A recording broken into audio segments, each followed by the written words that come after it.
ভিজিটে আসার পরে কিছু কিছু ক্লায়েন্ট আমাকে কোশ্চেন করে যে আপনারা কি সঠিক সময় কাজ শুরু করতে পারবেন বা সঠিক সময়ের ভিতরে হ্যান্ডওভার দিতে পারবেন? আমরা এই কোম্পানিতে ইনভেস্ট করে 6 বছর 12 বছরে বুঝে পাইনি, তাহলে আদৌ আপনাদের কিভাবে ট্রাস্ট করবেন স্যার? এই বিষয়ে আপনি কি বলবেন? চমৎকার কোশ্চেন করেছেন। আসলে আমার বিজনেস হচ্ছে রিয়েল এস্টেট, অর্থাৎ বিল্ডিং তৈরি করা। জি, আমি যদি জমি কিনে বসে থাকি তাহলে কিন্তু আসলে ওই ইনভেস্টমেন্টটা আসলে জলে চলে যাবে। কারণ এইখানে জমি কিনে বসে থাকা মানে আমি ওখানে চাষও করতে পারবো না, বা ওখানে আমি ওই জমির উপরে কোনো কিছু করে থাকতে পারবো না, যেহেতু অনেকগুলো শেয়ার এখানে হয়। তাই আমরা চেষ্টা করি জমিটা নিয়ে যে টাইম আমরা ফ্রেম বেঁধে দেই ওই টাইম ফ্রেমের ভিতরে শুরু করতে। কারণ আপনি জানেন যে আমাদের বিজনেস হচ্ছে ওখানে 10%, অর্থাৎ 10% সার্ভিস চার্জ আমরা নেই কনস্ট্রাকশনের উপরে, শুধুমাত্র কনস্ট্রাকশনের উপরে। তো কনস্ট্রাকশনের উপরে যখন 10% সার্ভিস চার্জ নেই, বিল্ডিং তৈরি করতে যে টাকাটা খরচ হয় ওখানে সার্ভিস চার্জ নেই, তার মানে আমার ওইখানে একটা বিজনেস রয়েছে। আমি যদি বসে থাকি তাহলে আমার বিজনেসটা আসলো না। আর একটা বিষয় হচ্ছে, আমার যদি নিজেরও ওখানে যদি কিছু শেয়ার এক্সট্রা থেকে যায়, তো যখন কাজ ধরা হয় তখন আসলে বেশি দামে বিক্রি করা যায়। তো এই কারণে যেহেতু আমাদের পুরো জমিটা আমরা নিজেরা আগে কিনে নেই, তাই আর আমাদের কাজ ধরতে অসুবিধা হয় না আল্লাহর রহমতে। তো এটা খুব গুরুত্বপূর্ণ যে আসলে আমরা এ কারণেই অন্যের থেকে আলাদা। এই জন্য আমি বারবার বলি যে এনএম হোম প্রো বিডি লিমিটেডের শেয়ারিং বিজনেসটার করার পলিসিটা একটু ভিন্ন।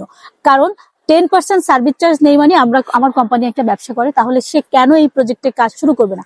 আমার টাকায় তো আমি বিল্ডিং করছি না, আপনার টাকায় NM home pro BD limited building করছে, তাহলে কেন কাজ করবে না? এটা একটা পয়েন্ট। আর একটা পয়েন্ট হচ্ছে যে যে শেয়ারগুলো বাকি থাকে এগুলো সম্পূর্ণ সেল না হলে আমরা কাজ কিভাবে ধরি বা কেন ধরি? আমার কোম্পানির নিজস্ব একটা অর্থায়ন আছে, যেহেতু আমরা 20টা প্রজেক্ট করে ফেলেছি, সেটা দিয়ে ওই 5 জন বা 7 জন শেয়ার হোল্ডার যেটা বিক্রি হয় না ওটার আমরা কাজ চালিয়ে দিই, এবং কাজ শুরু হলে শেয়ার প্রাইসটা আমরা বাড়িয়ে দিই। এটাই বিজনেস পলিসি। যদি একটু উদাহরণ দিতে বলেন তাহলে বলবো, আমাদের আরবান গার্ডেনিয়া প্রজেক্ট এখনো শেয়ার বিক্রি হয়নি, কয়েকটা আছে। আমরা কিন্তু অলরেডি পাইলিং শেষ করে ফেলেছি। এখন আমরা এর আগে যে দামে বিক্রি করেছি এখন কিন্তু তার থেকে বেশি দামে বিক্রি করছি, তার মানে আমাদের ওখানে প্রফিট আসছে। দ্বিতীয় হচ্ছে আমাদের প্রফেসর টাওয়ার প্রজেক্ট, আপনি আমাদের পেজে দেখতে পাবেন যে অলরেডি আমরা লঞ্চ করে দিয়েছি, ওখানেও কিন্তু শেয়ার আছে। তার মানে আমাদের প্রত্যেকটা প্রজেক্টই আমরা যে টাইম ফ্রেমটা দেই সেই টাইম ফ্রেমের মধ্যেই আমরা আসলে কাজ করি। সেটা হচ্ছে এই প্রজেক্টগুলো দেখলেই আপনারা বুঝতে পারবেন। গার্ডেনিয়াতে 9টা বাকি ছিল, তখন আমরা পাইলিং শুরু করেছিলাম। এখন পাইলিং প্রায় শেষ, বা একটা আছে মনে হয় বাকি। আজকে শেষ হয়ে গেছে আলহামদুলিল্লাহ। আজকে পাইলিং শেষ হয়েছে, এখন 3টা আছে, অর্থাৎ এই পাইলিং এর কাজ চলা অবস্থা আমরা বিক্রি করেছি।